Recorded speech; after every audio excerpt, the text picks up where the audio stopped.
말씀으로 사업장이 열리고 2015년 내가 너를 도우리라의 말씀으로 견딜 힘과 소망 있게 하시고 2016년 너는 복이 될지라의 말씀으로 복이 형통으로 나타나는 말씀 그대로의 신실한 주님을 찬양합니다.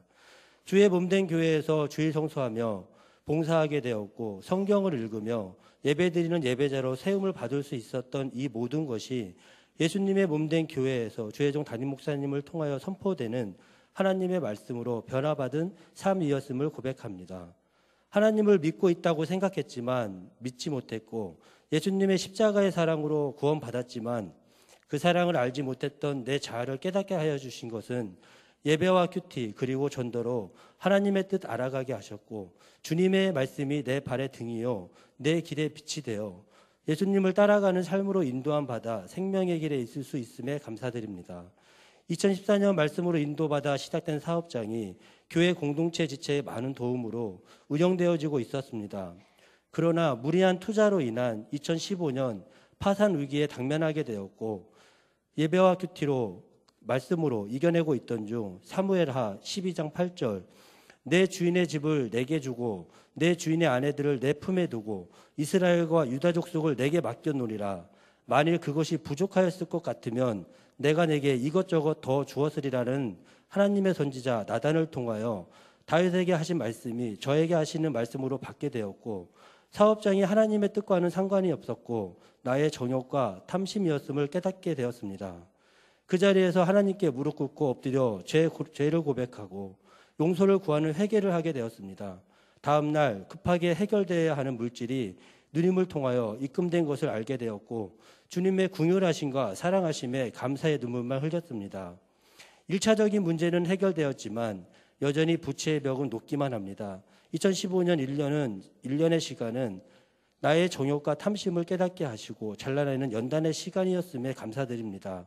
2016년 너는 복이 될지라의 언약의 말씀처럼 복이 형통으로 나타나고 있어 감사드리며 예수님의 사랑 안에서 내 교회에 뿌리 내리고 지체되어 예수님을 따라갈 수 있는 성도의 삶을 허락하신 하나님께 영광 올려드립니다. 내 교회에서 주혜종 담임 목사님에게 양육받고 주의 길로 인도하여 주시는 목양의 아버지에게 감사드립니다. 예수님 사랑합니다. 감사합니다.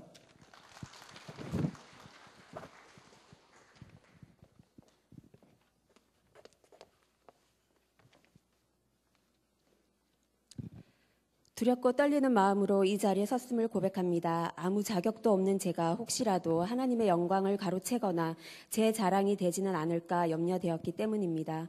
그러나 순종이 제사보다 낫다고 절대 순종하는 마음으로 또 이 자리에 계신 누군가 단 한 분만이라도 도전을 받거나 은혜를 받는다면 그것으로 하나님께 영광 올려드리는 심정으로 용기를 내어 이 자리에 서게 되었습니다.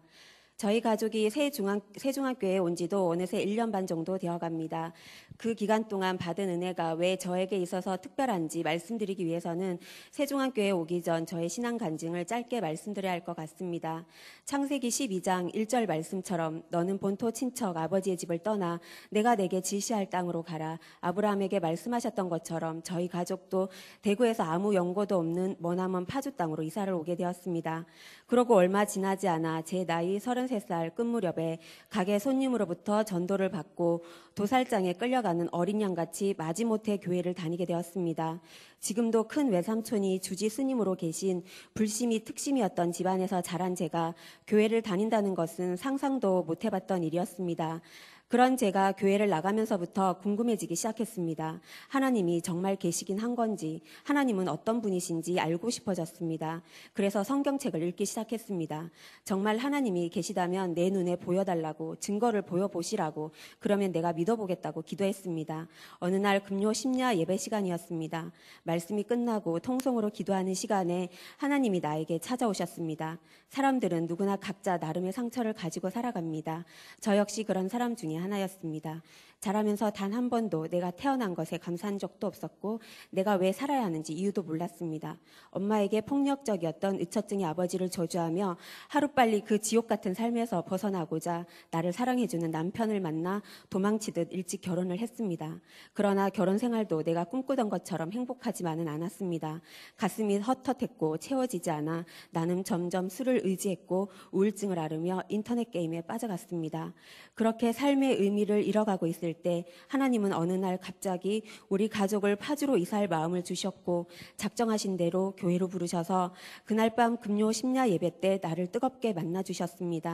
인간의 사랑에 목말라 하던 제게 사랑의 하나님께서 찾아오셔서 따뜻하게 위로하여 주셨습니다. 사랑하는 나의 딸아, 내가 너를 잘 안단다. 너의 아픔을 알고 내가 너의 눈물도 보았단다. 네가 아파할 때 나도 아파했고 네가 눈물을 흘릴 때 내가 옆에서 네 눈물을 닦아주었단다. 나는 늘 너와 함께 있었단다. 딸아, 너의 지금의 육신의 아비는 네가 이 땅에 태어나게 하기 위한 나의 도구였고 너의 남편은 이 땅에서 너와 함께 동력하며 살아갈 육체의 동반자일 뿐이란다. 너의 진짜 아버지는 나 하나님이란다. 너의 진짜 신랑은 나 예수님이란다. 나는 절대 너를 배신하지 않는다. 내가 너를 얼마나 사랑하는지 너는 아니? 그날 밤 저는 얼마나 통곡을 하며 한참 울었는지 모릅니다. 상처를 어루만지시고 나를 위로하시는 하나님을 만난 후 나는 사랑에 빠졌습니다. 세상을 다 가진 것 같았고 텅 빈 가슴이 꽉 찬 기분이었습니다. 그날 이후로 지금까지 단 한순간도 나는 그 첫사랑을 잊은 적이 없습니다. 어제보다도 오늘 더 사랑하려고 애쓰고 힘쓰며 살았습니다. 누구보다도 더 주님의 사랑을 많이 차지하고 싶은 거룩한 욕심도 생겼습니다.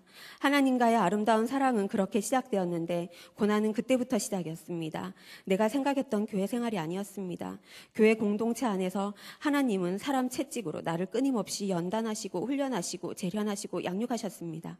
모난 돌이 정을 맞는다고 옛사람이 죽어지지 않은 저는 그렇게 깎이고 깎이는 고통을 겪으며 나에게 참사랑을 베풀어 주신 나의 하나님을 실망시켜 드리고 싶지 않은 마음에 교회를 떠나지 못하고 참고 견디고 인내하며 수년을 피 흘리는 심정으로 버티며 지냈습니다. 나의 신앙은 아픈 만큼 성숙해져 갔고 구역장 직분으로 하나님의 일을 감당하게 하셨지만 단 한 번도 내 교회 마음 편한 내 집 같은 생각이 들지 않아 힘들어했던 저를 때가 이름에 하나님이 가장 선하신 방법으로 그곳에서 나올 수 있도록 은혜를 베풀어 주셨습니다. 밀려오는 해방감에 하나님께 얼마나 감사해 했는지 우리 가족은 새로운 프로젝트에 들어갔습니다.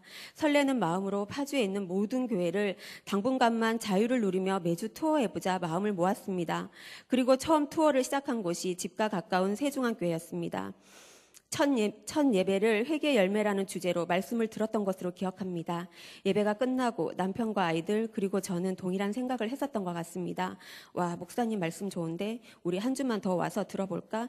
그래서 한 주를 더 나오게 됐고 회개의 축복이라는 말씀에 또다시 은혜를 받고 교회를 두고 가족 회의를 하게 되었습니다. 목사님의 말씀에 생명력이 느껴졌고 지식적으로 설교하시는 분 같지 않았습니다. 하나님을 인격적으로 만난 영성이 깊은 분 같이 느껴졌습니다. 그래서 다른 교회들에 대한 호기심과 투어는 접기로 하고 세중앙교회에 새로운 둥지를 틀게 되었습니다. 그러나 전 교회에 대한 상처가 컸던지라 쉽게 마음을 열고 기쁜 마음으로 등록할 수가 없었습니다. 그래서 저희 가족은 몇 달째 부목사님의 집요하신 등록 요청에도 불구하고 등록을 거부한 채 나그네처럼 주일에만 예배드리기 시작했습니다. 당분간은 아무도 건들지 않았으면 좋겠다는 심정으로 주일 말씀의 은혜만 받아먹고 얌체처럼 다녔습니다. 그런데 매주 강대상에서 울려 퍼지는 말씀은 내 교회를 섬겨야 복을 받고 내 교회에 뿌리를 내려야 형통한 삶을 누릴 수 있다는 말씀을 끊임없이 하셨습니다. 마음문을 열지 않은 상태에서 상당히 부담스러운 말씀이었습니다.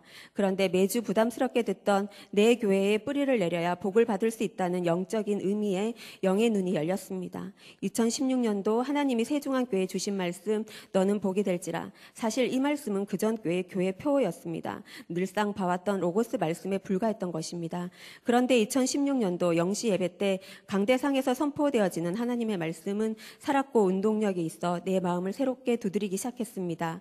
왜 내 교회가 중요한지, 내 교회에 왜 뿌리를 깊이 내려 박혀야만 비로소 그 복이 내 복이 되는지를 깨닫게 하셨습니다.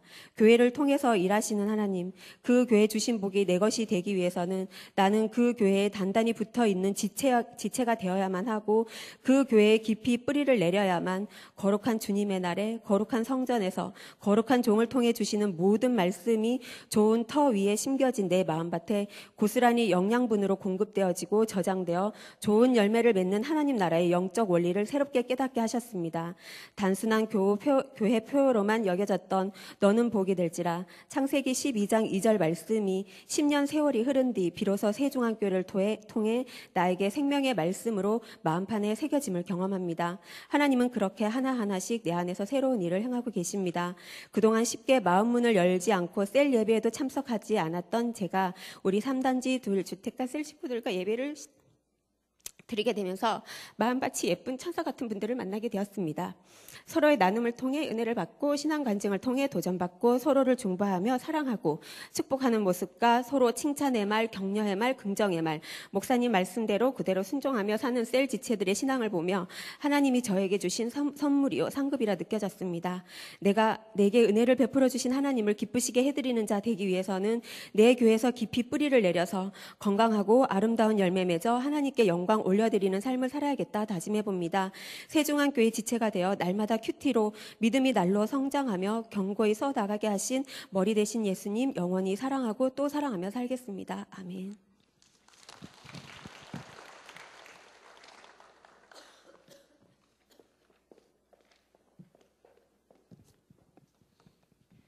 먼저 이렇게 말할 수 있는 믿음과 능력을 주신 주님께 감사드립니다.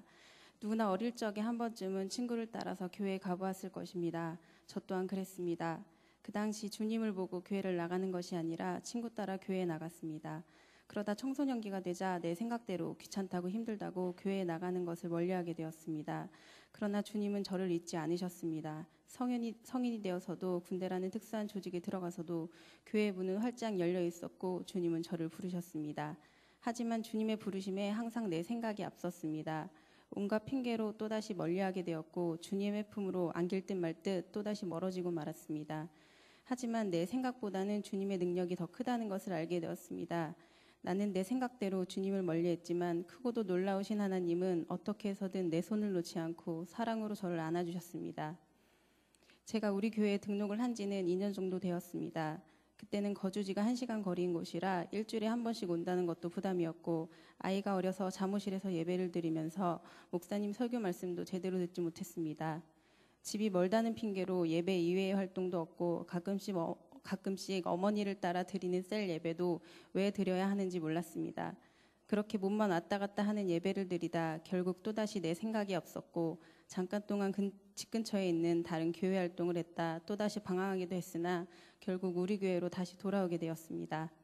다시 돌아와 3대가 함께 예배를 드리던 날 너무나 감사하고 죄송스럽기도 하는 마음에 나도 모르게 눈물이 흐르고 그 전에는 들리지 않던 목사님의 설교 말씀이 들리기 시작했습니다. 제일 처음 와왔던 말씀이 주님께서 정해주신 내 교회, 내 성전에서 예배를 드려야 한다는 말씀이었습니다. 그동안 저는 일요일은 어디든 교회에서 예배드리면 되는 거지 꼭 교회에서 예배를 드려야 하나? 교회 못 가는 상황이면 기독교 방송 어디에서든 들으면 되겠지라고 생각을 했었습니다.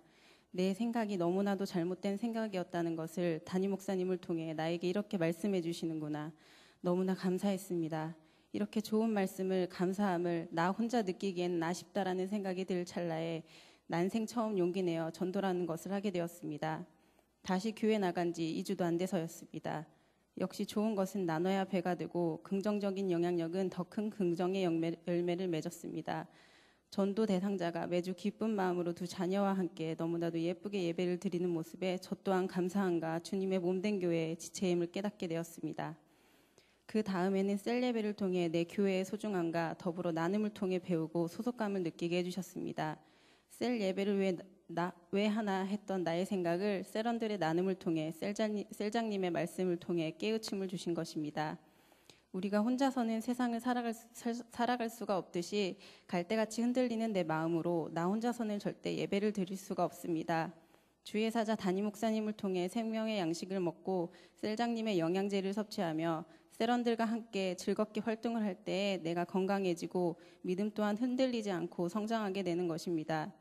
방황하는 저를 다시 주님이 정해주신 성전으로 내 교회로 인도하여 주심에 감사드립니다. 앞으로는 내 생각이 아닌 내 자아를 내려놓고 십자가를 지고 예수님을 따라가는 삶을 살기를 원합니다.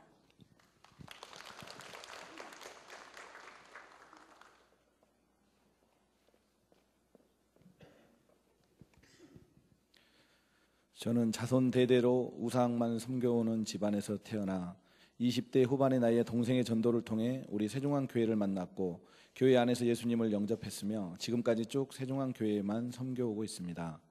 세종안교회가 저희 신앙생활의 전부인 것이 얼마나 감사하고 다행이며 자랑스러운지 모릅니다. 제가 이토록 우리 교회를 자랑스러워하고 사랑스러워하는 이유는 우리 교회가 성경적인 교회를 꿈꾸고 그러한 교회로 세워져 가고 있는 것이 너무나도 명확하기 때문입니다.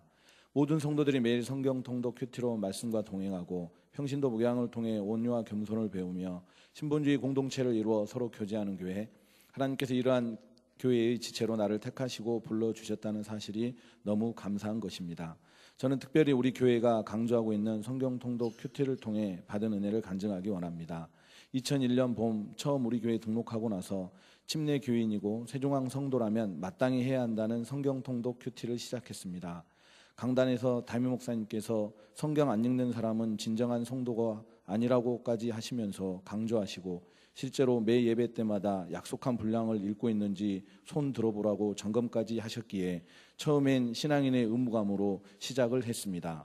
그런데 성경 통독 큐티를 매일 하게 되니 습관이 되었고 이제는 진정 나를 살리는 생명의 말씀을 날마다 공급받는 시간으로 주님이 주신 가장 귀한 선물 중 하나가 되었습니다. 5독, 10독, 20독을 넘게 성경을 읽고 그 가운데 주시는 말씀들이 삶의 수많은 어려움과 환난을 극복하게 하는 해답이 되어 주었습니다. 과거에는 이해되지 않았던 일들이 말씀으로 이해가 되기 시작했고 기도의 응답이 더딜지라도 조급하지 않고 인내할 수 있는 여유도 가지게 되었습니다. 연약하여 넘어지고 말씀대로 순종하지 못해 낙심해도 다음 큐티를 통해 곧바로 회개하게 하시고 회복의 은혜를 주실 때가 수없이 많았습니다. 교회에 큐티 밴드가 생긴 후론 나 혼자 그 말씀을 묵상하는 것에서 그치지 않고 큐티 밴드에 올려 은혜를 받은 말씀을 공유하는 것을 통해 다른 지체들에게 주시는 말씀이 오히려 더 큰 은혜의 말씀으로 다가오고 신앙의 도전을 받게 되는 것을 경험해 본 사람들만 경험하는 은혜일 것입니다. 성경을 묵상하면 할수록 교회가 얼마나 귀하고 지체가 된다는 것이 소중한지 깨닫게 됩니다. 에베소서 1장 23절 교회는 그의 몸이니 만물 안에서 만물을 충만하게 하시는 이의 충만함이니라. 요한복음 15장 4절 내 안에 거하라 나도 너희 안에 거하리라. 가지가 포도나무에 붙어있지 아니하면 스스로 열매를 맺을 수 없음 같이 너희도 내 안에 있지 아니하면 그러하리라. 교회를 빼고 저의 신앙생활을 말할 수 없습니다. 우리 교회 안에서 큐티 훈련을 받은 것이 은혜요 축복임을 고백합니다. 이 땅의 수많은 교회들 가운데 세종안교회의 지체로 부르시고 뿌리내리게 하신 하나님 아버지께 감사와 영광을 올려드립니다.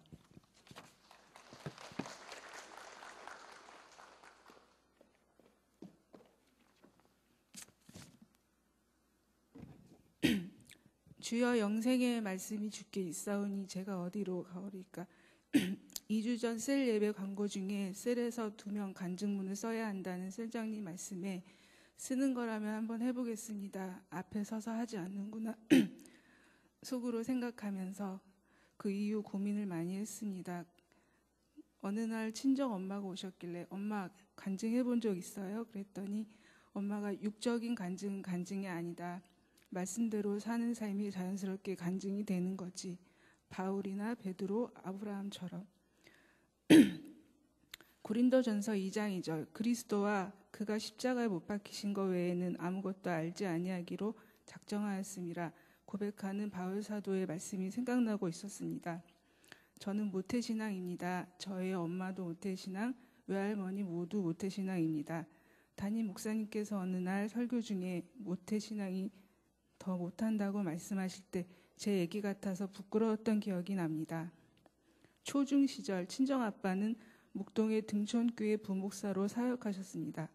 중학교 때 아빠가 돌아가신 후 교회를 옮겨야 하는 사정이 생기고 집은 목동이었는데 할머니가 사역하시는 신설동 서울중앙침례교회에 다니면서 오관성 목사님 말씀, 금요 철야 예배 말씀, 새벽 예배에서 많은 은혜를 받았었고 잠실로 서울중앙침례교회가 이사를 하면서 2년 정도 다니다가 22살 때 거리가 멀어 집 근처 교회로 옮기게 되면서 교사로 봉사도 했었지만 친정엄마가 교회를 옮기면서 또 저도 교회를 옮기고 3번 정도 반복하게 되었습니다. 담임 목사님 말씀에 내 교회가 있어야 하는데 40년 이상 예배는 드렸지만 교회에 뿌리를 내리지 못하는 부평초가 되어 있었습니다.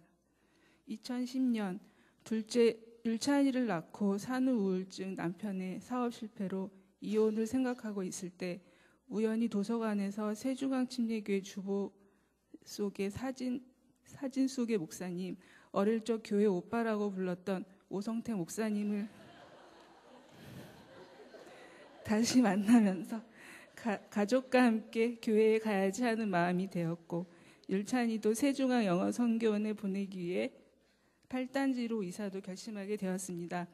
골로새서 2장 7절, 그 안에 뿌리를 박으며 세움을 받아 교훈을 받은 대로 믿음에 굳게 서서 감사함을 넘치게 하라.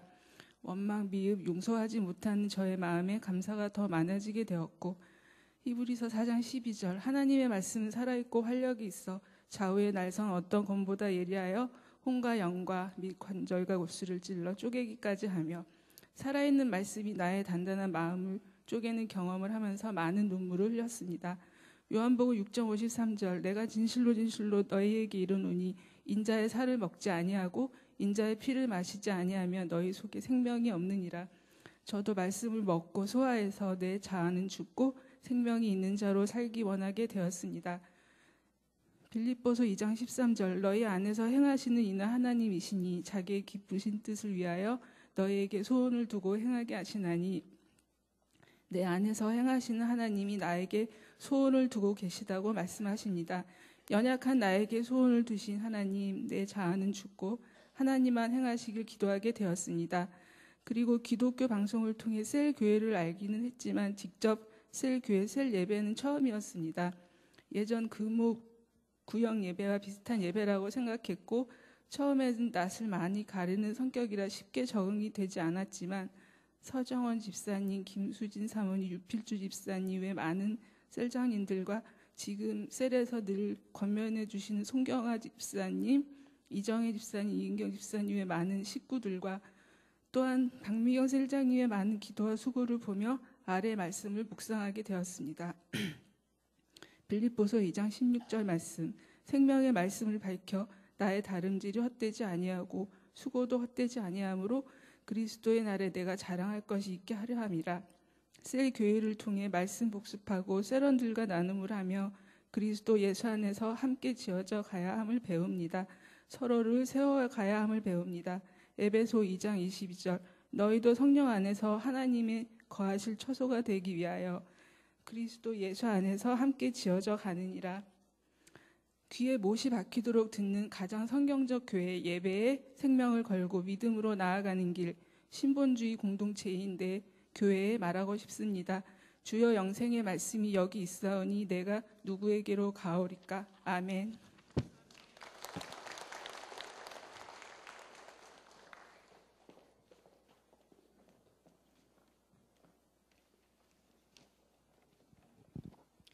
십 11세 유년부 교사 윤서연 집사입니다. 저는 간증하기에 무엇도 드러낼 것이 없는 사람이지만 다만 제게 주신 하나님의 은혜가 너무나 크고 많기에 부족하지만 제 이야기를 하고자 합니다. 저는 부모님께서 원하지 않던 아이였기에 병원에서 지우려 했지만 시기를 놓쳐 낳게 되었고, 딸없는 옆집에 부잣집에 주려다가 그마저도 여의치 않아 가난하고 어두웠던 가정에서 자라게 되었습니다. 폭력과 추위와 배고픔과 아픔이 있는 집은 제게 무섭고 불안하고 두려운 곳이었습니다. 몸도 마음도 둘 곳이 없어 항상 한쪽 구석에 숨어 말도 없고 몸집도 없는 아이였습니다. 저는 보호받지 못하였고 방치되고 상처만 있던 어두운 아이였습니다. 그런 저는 성인이 되었지만 여전히 관계에 미흡하였고 내 아이를 어떻게 양육해야 할지도 몰랐습니다. 가장 힘든 시기에 파주에 이사 오게 되었고 아이와 둘만 남겨져 두려웠기에 교회를 찾던 중 길가에 떨어진 주보를 주어 세중앙교회에 오게 되었습니다. 교회에서 처음 만난 분이 정혜진 셀장님입니다. 어느 예쁜 분이 내 옆에 앉아 바보처럼 울고 있는 저를 묵묵히 바라보고 위로해 주었습니다. 그동안 다른 사람을 피하고 사람 앞에서는 울지 않겠다고 잘 참았는데 어쩐 일인지 교회만 가면 자꾸 눈물이 나왔습니다. 그 후로도 세장님은 계속해서 맛있는 음식으로 끊임없이 저를 유혹하고 포기하지 않는 사랑과 관심으로 저를 붙잡고 예배의 자리에 앉혔습니다. 그게 얼마나 싫던지 미안해서 따라는 가지만 계속되는 익숙하지 않은 생활에 피곤하고 지쳐 세장님을 원망하기도 했습니다. 그러던 어느 수요 예배 후 기도를 하는데 갑자기 눈앞이 흐려지더니 소리조차 낼 수 없는 통곡이 나왔습니다. 그동안 하나님을 떠나 겪었던 아픔과 고통과 죄악들이 떠오르면서 그 모든 것을 쏟아내는 것 같이 울음을 토하고 또 토해냈습니다. 그렇게 한참을 쏟아낸 뒤 저의 마음은 이전과는 다르게 변하였습니다. 하나님이 나를 태중에서부터 택하시고 고통 가운데 함께 하셨음을 알게 하셨고 예수님의 보혈로 이전에 내 모든 죄를 씻어주시고 침례를 받아 새롭게 하셨습니다. 하나님께서는 제게 이사야 43장 4절 말씀으로 세상에 너는 하나라고 너무 귀하고 소중하다고 하셨습니다. 그 사랑에 저는 어린아이처럼 기쁘고 감사했습니다. 세상을 다 얻은 것처럼 행복했습니다. 이후 마음이 점차 회복되고 치유되어 나는 하나님의 사람이 되었지만 무엇을 어떻게 해야 할지 몰랐습니다. 예배에 집중하고자 하지만 졸음은 쏟아지고 큐티를 한다고 하면서도 자꾸 잊어버리고 놓치기도 하였습니다. 그러던 중 어느 주일 예배 전에 신정한 선생님이 제게 교사를 해보라고 권하였지만 깊이 생각하진 않았는데 그날 오후 예배 설교를 통해 교사를 하면서 섬기는 자리에 세워져야 성장할 수 있다고 강력하게 하시는 말씀을 듣고는 그것이 내게 주시는 말씀으로 여겨져 교사에 지원하게 되었습니다. 처음에는 쉽게 생각하였지만 교사는 결코 만만한 일이 아니었습니다. 매주 목사님의 목양을 받으며 대면해야 하고 아이들을 신방하고 예배를 준비하고 무엇보다 내 아들도 얻지 못하는데 처음 맡겨진 8살 남자아이들은 어린 사자와 같이 내게 달려드는 것만 같았습니다. 처음 몇 주간은 제대로 교사 사역을 못하고 있다는 자책이 되어 낙심도 되고 체력으로도 지쳐서 끝나면 식당 구석에 숨어 울기도 했습니다. 그래도 포기하지 않는 목사님과 전도사님은 또 저를 일으키시고 방법도 알려주시고 격려도 해주시면서 도와주셨습니다. 그 힘든 시간을 이겨내면서 저는 3가지의 변화가 있었습니다. 하나는 교회로 인해 맡겨진 사명 앞에서 엎드려지니 세상 일에 눈물 흘릴 일이 없었습니다.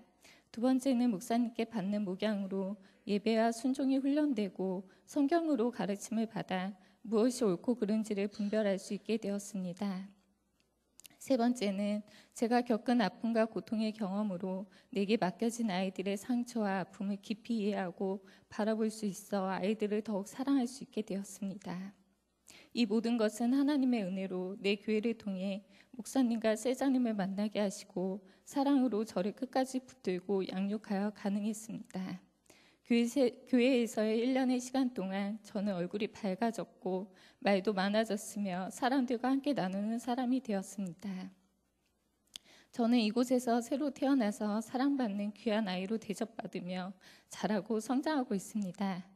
또 제게 맡겨진 아이들을 위해 기도하고 섬기며 새벽에 주시는 말씀 앞에 하루하루를 감사하며 살고 있습니다.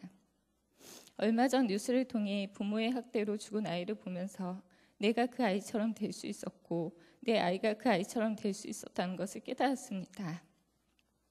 또 내 주변에 그 아이들처럼 아픈 아이들이 더 많이 있을지도 모르겠다는 생각이 들었습니다.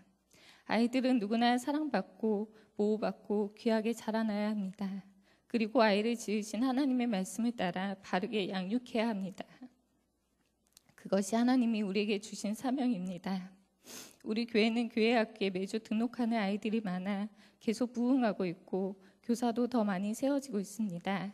이는 먼저 하나님이 세우신 목사님께서 오직 말씀으로 바르게 세운 교사들이 있어 하나님이 보내시는 영혼이 많다고 여겨집니다. 마지막으로 우리 부모님들께 한 가지 부탁드릴 것은 아이들을 위해 담당 교사의 신방 연락에 답변 좀 주시고 믿어주시고 기도해 주세요. 또한 아이들에게 매주 예배를 어떻게 드려야 하는지 말씀해 주시고 예배에 늦지 않게 보내주세요. 저는 교사를 하기 전에 몰랐습니다. 아이를 유치원에 보내듯이 헌금도 준비하지 않고 잠시 놀라고 보내는 것으로 생각했습니다. 그러나 아이들도 미리 예배를 준비하고 제대로 예배드려야 하나님을 만날 수 있고 교사의 축도로 아이가 더욱 축복받을 수 있습니다.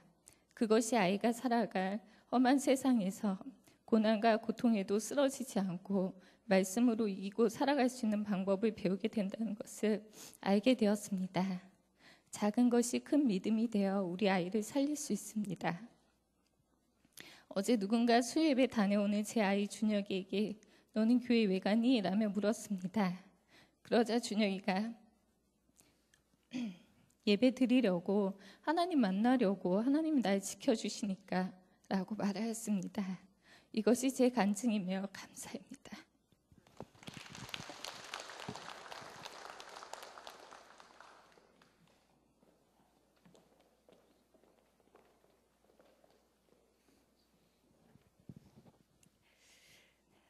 어, 2008년 3월 서울에서 파주로 이사를 오게 되었을 때는 딱 2년만 살자 굳은 다짐도 무색하게 9년째 살아가고 있습니다. 이곳으로 인도하신 하나님의 뜻을 우리 교회를 통해 알았기 때문입니다. 처음 예배를 드리면서 알았습니다. 말씀으로 눈물을 흘릴 수 있다는 것을. 목사님의 말씀의 은혜가 너무 커서 교회를 등록하였지만 인본주의를 버리지 못하여 4년 동안 두 교회를 겸하여 섬겼습니다. 물론 저의 신앙뿐 아니라 자녀들의 신앙까지도 이방인이 되어 점점 퇴보되어 갔습니다. 하나님은 나약한 나의 모습 속에서 결단의 의지를 주셨고 시부모님 등 온 가족의 찬성으로 2012년 세종학교에 재등록하면서 온전히 내 교회를 섬기고 신앙생활을 하면서 알게 되었습니다. 내가 열심을 내는데 늘 목말랐던 이유를. 저에게는 내 교회가 없었습니다. 그리스도의 피값으로 사신 그리스도의 몸된 교회, 예수님과 교회가 한 몸이고 나는 그 몸의 지체라는 사실을 알고 헛되이 신앙하던 지난 30년을 회개하였습니다. 육의 시선으로 바라보며 교회와 목사님과 성도를 비판하고 판단하기를 자랑처럼 여겼고 그들의 행위를 정죄하고 실망할 뿐 저에게는 그 어떤 사건도 영적인 시선으로 바라보지 못했습니다. 모든 중심이 나의 생각, 나의 시선이었고 내 의를 드러낼 뿐 말씀은 늘 뒷전이었습니다. 분명 나는 교회 안에서 뭔가를 행하고 있는데 자라나지 않는 내 믿음의 한계는 내 안에서 믿음이 아닌 내 자아가 하고 있음을 알게 해준 세종학교회를 만나면서 나의 신앙은 완전히 변화되었습니다. 35년 이상 하나님을 믿으며 살아왔던 인생에서 그리스도인답게 살아가는 방법을 깨닫고 말씀에 비추어 내 인생을 재조명하게 된 것 이제 겨우 5년. 나에게 시작된 변화의 첫 번째는 예배입니다. 제게 예배는 성경의 지식을 쌓는 시간이었고 신앙 좋아 보인다는 얘기를 듣는 통로였을 뿐입니다. 하나님이 복 주시겠다 정하신 시간과 날과 장소 그리고 교회를 통해 목사님을 통해 복 주신다는 말씀은 나를 새롭게 만드셨습니다. 나의 예배의 시선은 오직 하나님을 향하였고 생명 걸고 지켜야 할 영과 진리의 예배로 변화되었습니다. 이제 나의 예배는 그 어떠한 생각으로도 방해가 되지 않으며 하나님을 향한 집중의 예배가 되었습니다. 하나님의 날에 날의 날인 것 마냥 살아왔던 삶을 회개하도록 만들었던 것은 듣는 자리에 있었기 때문이었습니다. 믿음은 들음에서 난다고 억지로 의도적으로 듣는 자리에 있었더니 나를 만져가시는 하나님을 만나게 되었습니다. 변화되어간 모습만큼 믿음이 내 속에서 일하고 있음 또한 느끼게 되었습니다. 듣는 그 자리 생명 걸고 지키시기를 권면드립니다. 나의 변화의 두 번째는 큐티입니다. 신앙생활의 연수만큼 성경을 읽어야 한다는 목사님의 말씀에 고개를 들 수가 없었습니다. 큐티를 결단하고 포기하기를 몇 해였나 기억도 나지 않습니다. 신앙생활 혼자 할 수 없듯 큐티도 동역하는 셀이 있기에 포기하지 않을 수 있었습니다. 큐티를 시작한 것은 셀장 사역을 시작한 3년 전부터입니다. 매일 말씀으로 하루를 시작하면서 살아계신 하나님을 경험합니다. 내 마음을 너무 잘 아시는 하나님, 아프면 위로하시고 교만하면 겸손하라 하십니다. 세상에서 승승장구하는 지인들을 보면서 자격지심에 낙심하고 있을 때 모든 것은 해로 여김은 내 주 그리스도 예수를 아는 지식이 가장 고상하기 때문이라는 말씀으로 때론 이로를 용서하지 못하여 악이 나를 이기려 할 때 악에게 지지 말고 선으로 악을 이기리라. 때론 명령으로 나를 다스리십니다. 그 명령이 세상에 비추어 보면 때론 억울할 때도 있지만 하나님의 명령이니까 그저 순종하였더니 세상 것에 대한 욕심도 생각도 어느 순간 다 내려놓는 나의 모습을 보게 되었습니다. 꾸준히 큐트를 하다 보니 성경의 모든 말씀이 나를 향하여 있었고 지금도 역사하고 있음을 경험하게 하셨습니다. 성경의 한 스토리로 알았던 지식들이 이제는 믿음으로 바뀌어감이 감사합니다.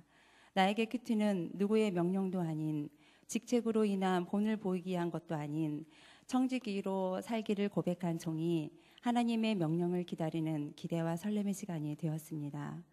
뿌연 먼지가 주인이었던 성경책, 이제는 내가 살아가야 할 삶의 지침서이고 나침반이며 나의 전부가 되었습니다. 나의 세 번째 변화는 전도입니다. 예배와 큐티로 단련되고 나니 내 죄가 보이고 예수의 십자가가 보입니다. 그 영광의 십자가를 알고 경험한 이상 전도를 하지 않을 수가 없었습니다. 준비되지 않는 나에게 전도는 부담이었고 이유와 핑계가 많았습니다. 그러나 준비할 것은 기도뿐 설득 있는 지혜의 말은 필요하지 않았습니다. 내가 하는 것이 아니라 오직 성령의 능력이 나를 통해 일하심을 알게 되었기 때문입니다. 전도하면서 깨달은 것은 멈추어 있지 말라. 나를 통해 구원받을 영혼, 그의 핏값이 내게 있다. 전도의 자리에 있을 때 하나님이 그 영혼 주시고자 상황을 만들어 가심을 느꼈습니다. 그러니 게으를 수가 없습니다. 그리스도의 남은 고난을 그의 몸된 교회를 위해 내 육체에 채우며 십자가 복음 증거하며 그리스도의 복음에 합당한 생활을 할 것을 고백합니다. 나의 네 번째 변화는 기도입니다. 이전에는 기도하는 것이 힘들고 어려운 일이었습니다. 우리 교회에 와서 말씀을 들으며 기도의 대상은 하나님임을 알게 해주셨습니다. 물론 몰랐던 것은 아니었지만 내 기도를 듣는 사람들을 인식하지 않을 수 없었습니다. 쉽게 가시지 않던 기도의 두려움이 평신도 목양을 하면서 명령인지 책임감인지 기도의 분량을 늘려가다 보니 기도의 방법도 알게 해주셨고 하나님만 향하는 기도로 바뀌어 갔습니다. 놀랍게도 기도에 담대함이 생기기 시작했습니다. 응답되어 가는 것들을 보면서 기도의 기쁨도 알아갔고 기도 외의 다른 것으로는 이런 종류가 나갈 수 없음을 경험하게 되었습니다.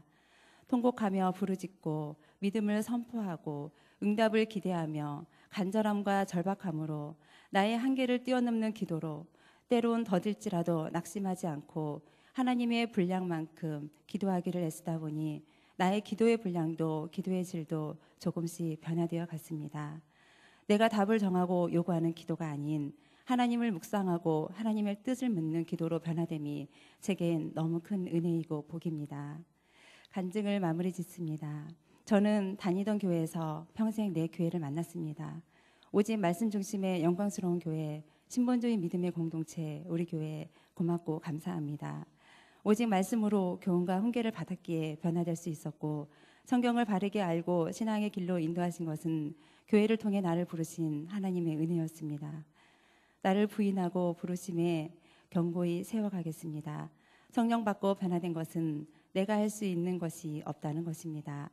예수의 믿음을 선물로 받아 내 속에서 믿음이 일하고 있기에 나는 0, 예수님 100, 이 말씀이 가슴 깊이 고백이 되어진다는 것입니다. 교회 안에 깊이 뿌리박고 세움받아 교훈받은 대로 믿음에 굳게 서서 내 안에 더 큰 감사가 넘쳐나기를 소망합니다. 변화된 나를 통해 부르심의 소망이 무엇인지 말씀과 기도로 더 깊이 알고 내 교회에 귀하게 쓰임받기 원합니다. 내 교회를 만나지 못했다면 지금도 방황하고 있을 내 영혼, 그러나 더 깊은 영혼의 안식을 주시고 견실한 믿음 위에 세우기 위해서 30년의 세월 동안 방황하게 하시면서도 붙잡아 주셨던 것은 아닌지 감히 생각해 봅니다. 죄인 부르시어 생명 주시고 믿음 주시고 사용하여 주시고 하나님의 사람이라 칭하여 주신 하나님 고맙고 감사합니다. 이 간증으로 나를 드러내 하나님의 영광을 가리지 않는 시간이 되었길 바랍니다. 감사합니다.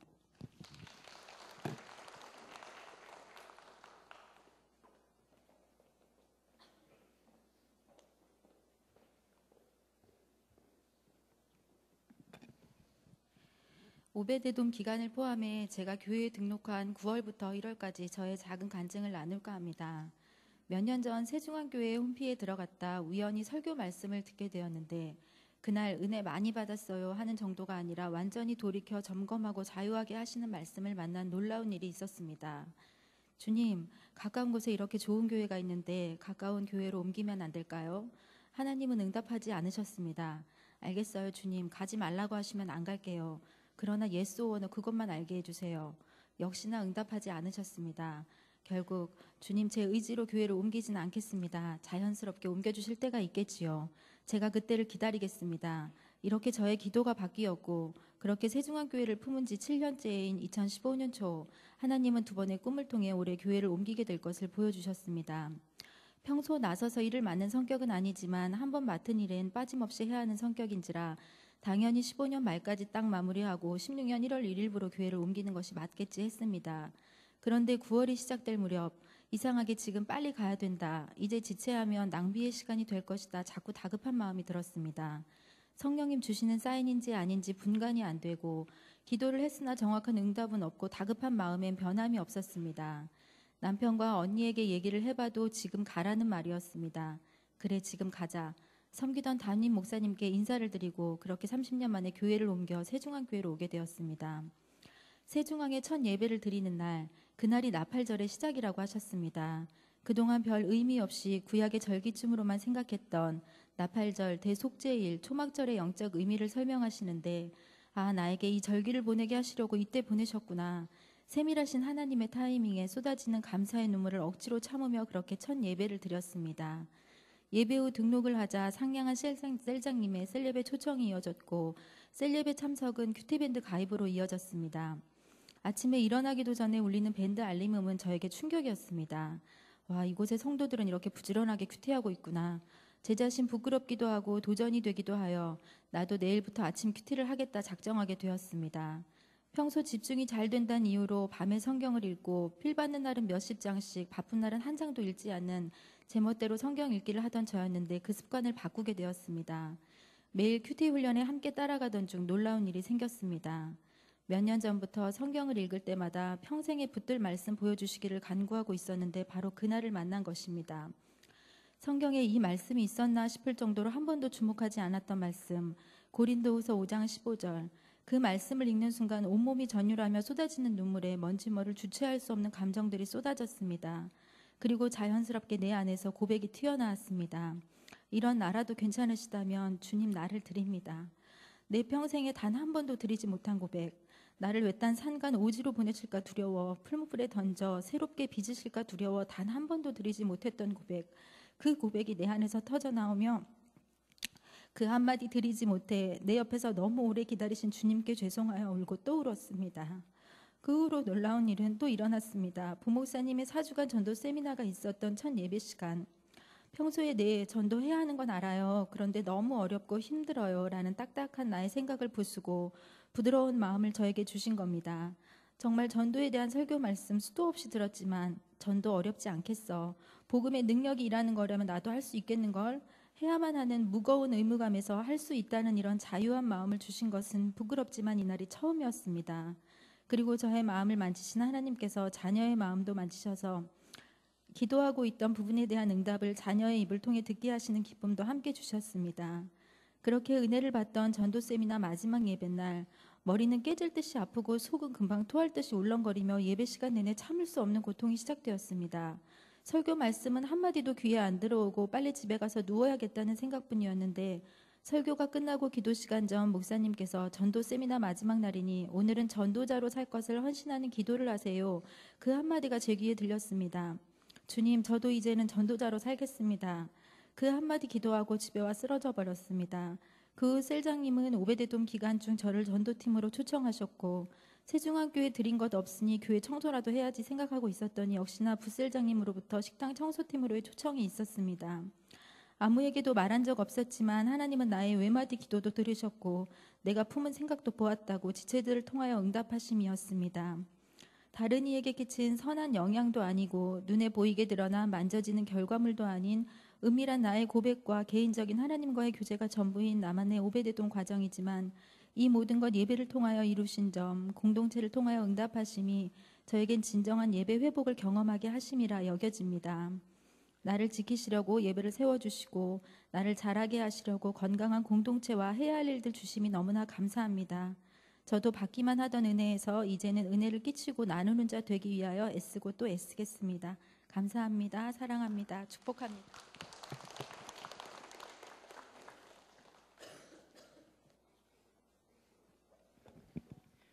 너는 범사의 글을 인정하라. 그리하면 내 길을 지도하리라. 잠언 3장 6절. 하나님의 은혜는 문제의 잿더미 속에서 금세 해답의 삭을 틔웁니다. 하나님은 전체 그림을 그리시고 하나님이 정하신 때에 우리의 꿈을 이루시고 우리의 기도에 응답하겠다고 하셨습니다. 주일 오후 말씀에 평신도 목양의 섬김을 말씀하시고 나이에 상관없이 직분에 감당할 자리가 비었음을 듣고 주님이 가까이 부르심에 순종하며 떨림과 기대로 교사로 지원했습니다. 유년부 아이들을 통하여 주일 배우고 느끼고 사랑하는 마음을 보여주셨고 주일마다 아이들과 함께하는 기쁨과 감동으로 눌린 저를 살아나게 하셨습니다. 한 주 동안 찬양과 율동의 준비로 아이들 생각만 하게 했고 주님의 사랑이 푹 빠져들게 하셨습니다. 나 혼자 걸어가는 길이 아니라 성령 충만함으로 힘을 받고 가는 길이 되었습니다. 나만 사랑해달라는 아이들의 눈빛 가운데 아픔과 상처의 아이들도 보여주시고 주님의 시선이 내 안에 머물게 했으며 목마른 사슴처럼 갈급함이 내 영을 더 만져주기에 교사로서의 자리를 구별되게 만들어주셨습니다. 한 영은 또 포기하지 않는 주님의 사랑을 본받아 사랑과 용서로 내 힘이 아닌 성령님의 도움을 바랍니다.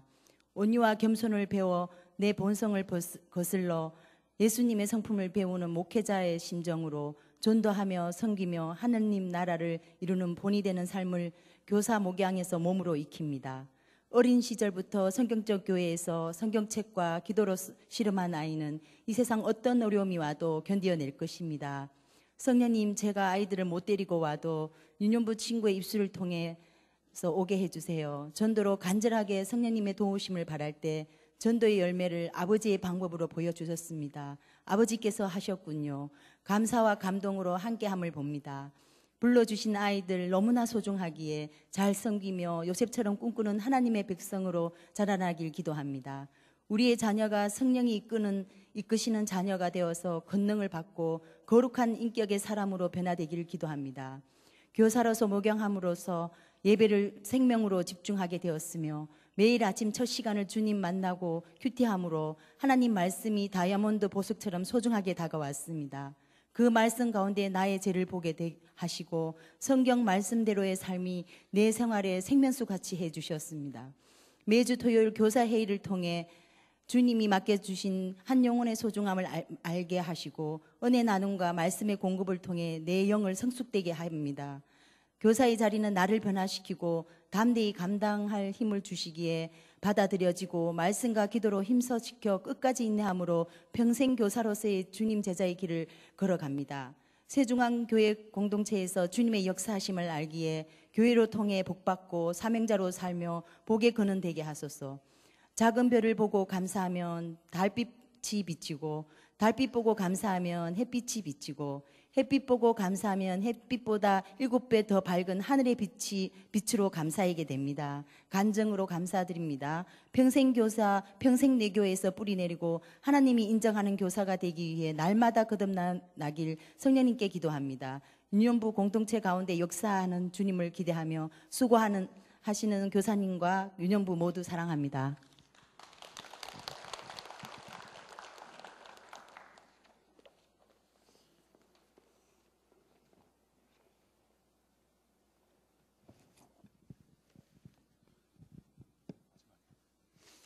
늘 부족하고 모자란 저에게 다시 한번 간증의 기회를 주신 하나님께 감사드립니다. 6년 전 세중앙교회에 온 지 얼마 되지 않아 추수감사절을 맞아 간증문을 준비했던 그때 제게 일어났던 일들이 생각나 간증문 작성을 머뭇거리기도 했습니다. 또한 글 쓰는 재주가 전혀 없는 제게 있어 간증문 작성은 많은 시간이 지난 지금도 커다란 부담으로 다가왔습니다. 하지만 이전과 비교하여 제 자신이 신앙적으로 얼마나 변화되고 성숙되어 있는지 저를 다시 한번 돌아보게 하는 좋은 기회를 하나님께서 내게 주셨다고 생각을 바꾸었습니다. 신앙생활에 있어서 저는 청개구리와 같은 성도였습니다. 왜냐하면 자기 생각과 고집이 강해서 싫은 것은 바로 싫다고 하고 이야기하며 누가 시켜서 하는 것을 정말 하지 않습니다. 이전에 다니던 교회에선 알지 못하던 셀 모임, 셀로 모인다고? 그래서 저는 저 이전의 교회처럼 매주 모이는 구역 예배 모임인 것으로 생각을 했습니다. 그래서 보통 구역 모임은 여자분들이 낮에 모여서 예배를 드렸기 때문에 밤에 세론이 집에서 모임을 갖는다는 것은 제 상식적으로는 정말 이해가 되지 않았습니다. 그것도 잘 드리던 금요 예배를 드리지 않고 대체 뭐지? 라고 생각을 했습니다. 그래서 처음 셀 모임을 실시한다고 할 때 전 결심했습니다. 안 간다고. 어떻게 밤에 남의 집에 가? 난 불편해서 싫어. 저는 그렇게 1년 넘게 셀 모임을 참석하지 않았습니다. 하지만 결국은 저 또한 셀 모임에 참석하게 되었습니다. 참석하지 않고 고집 부리는 저를 향해 영의 아버지이신 하나님이 저의 환경을 변화시키셨습니다. 처음에는 변화된 상황이 적응되지 않아 하나님을 원망도 하며 스스로 좌절도 했지만 그 상황을 다잡아줄 수 있는 것은 세상에 그 어떤 것도 없었습니다. 세상 가운데 나를 알고 내가 만나는 사람들로부터 채워줄 수 없었습니다. 그 가운데 자의반 타의반으로 셀 모임을 참석하게 되었습니다. 그렇게 셀 모임을 참석하게 된 게 지금까지입니다. 정말 제 의지로 순순히 참석하지는 않았습니다. 그러나 신앙생활은 덧셈 뺄셈의 공식처럼 수를 대입하여 나오는 답이 아니라고 생각합니다. 그 당시에는 모든 게 마이너스 인생처럼 보이고 내게 있어서 플러스의 삶은 없다고 생각되었습니다. 하지만 지금과 비교해 보면 저도 모르게 조금씩 신앙이 자라나고 있었습니다. 물론 셀 모임만 가지고 그럴 수는 없었습니다. 예배와 큐티가 동반되지 않으면 셀 모임만을 가지고 신앙이 자라날 수는 없었습니다. 그래서 성경을 읽고 큐티를 시작하게 되었습니다. 그 뒤 한참 뒤에 저는 알았습니다. 이게 셀 모임을 드리는 이유구나 라고 생각을 했습니다. 셀 모임을 드리는 그 시간은 잘 모릅니다. 왜 바쁜 시간을 내서 참석해야 하는지 모릅니다.